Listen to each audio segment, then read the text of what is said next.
Evet, cenazeyi koyduk şimdi rahmetlik şehidin cenazesini. Natık abinin ya rahmetli. Komiserim. Allah rahmet eylesin. Çıkarttılar ha, yetişemedik, bak arkadaydık ya. Nerede ben gördüm? Kefen ileyken duruyor değil mi? Sapasağlam duruyor böyle ceset. Vay anasını ya. Evet.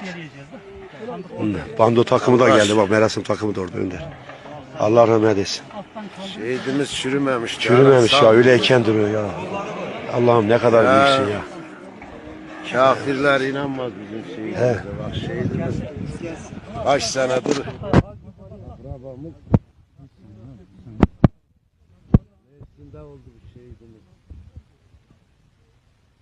Ya Cumhurcanlar'ın mezarını bulamadık Önder, şimdi zaman kalmadı. Neydim bile tanık bir şey yok ki onlardan.